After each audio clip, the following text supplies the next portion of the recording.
If you're not a circle expert and you're taking the SAT, it can be upsetting when you come across questions like this one. But in this video, I'm here to show you 2 ways that Desmos is going to come save the day with circle questions on the SAT. First, let's talk about the rules that you should know, but that you don't have to know if you have Desmos.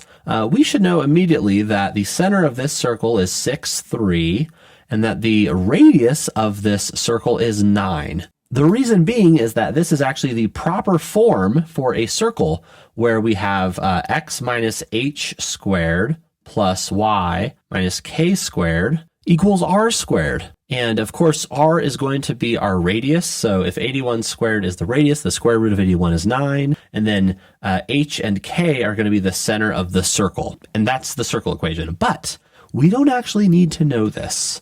If you forget it, there is a way that Desmos can come to save the day. So yeah, for this question, the answer would just be 9 because 9 squared is 81. But let me also show you how Desmos can get us the center of the circle and the radius of the circle. And let me actually show you this with a much more challenging question where even if you did know the rules, you might get into trouble. All right, we'll start with this one. So this obviously is not what we're used to seeing, right?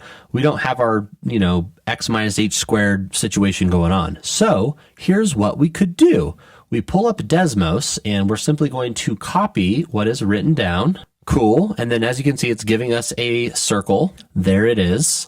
And from here, we need to keep in mind that Desmos will not tell us the left side and the right side of the circle. Kind of rude, Desmos, but it will give us the exact top and the exact bottom. And what you could do is you could look at this and you could figure out like, okay, what's in between these numbers? But if you're really feeling lazy, you could let Desmos do that for you as well. You click this button here, it'll save that point, do the same for the bottom. And what I like to do is I like to label these as top and bottom. So I'll say this is T equals this, B for bottom equals this. And what is the center of these 2 points? It is known as the midpoint. So if I write the word midpoint and then I just put TB for top and bottom, boom, answer, -10, -8. So I've got my answer just like that, choice B. And the traditional way of getting this, we would have to complete the square, although there is kind of a shortcut that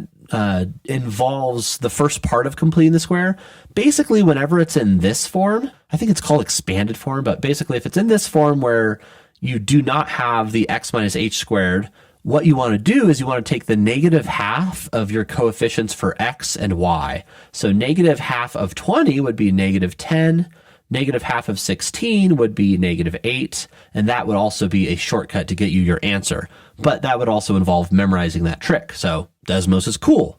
Let's do one more where I think Desmos is even cooler. Okay, this little devil right here. So again, we're not in the form that we're used to, so we can't just say the square root of 45 is our answer because this is not in the proper form. This is not actually radius squared over here. This is, who knows what this is? So traditionally, we would have to complete the square, which would involve first like dividing everything by 2 and then doing some other stuff that I'm not going to get into, but it would take a little while. And if you don't know how to do it, you're in big trouble. So let's just call on Desmos once again. Desmos, Desmos. And I'm going to put in exactly what was written. Going to show me a beautiful circle. And this is why I wanted to point out that Desmos is not going to give you the left and the right side, because importantly, sometimes it'll look like it does. This one's not quite as obvious, but if this were a little bit higher up, it might appear that this is the very left and very right of the circle, but this is actually just the x-intercepts. So do not be fooled. Don't ever try to look for the left and right side of the circle in Desmos. You're going to get in trouble. Instead, we're going to do the same thing. We're going to grab our top. I'm going to label it T. We're going to grab our bottom. Label that B for bottom. And here, we're being asked about the radius. So I guess the one thing that you do need to have memorized is that the radius of the circle is half of its diameter. So the diameter is the distance between the very top and very bottom, basically all the way through the circle from one point to another is the diameter, and half of that would be the radius. So let's talk about this diameter. The distance between one point and another would be the diameter. Half of that distance would be the radius. So I'm going to put 1/2, type the word distance, and again, just TB. Boom, radius is 5. And just like that, we know this is going to be choice A.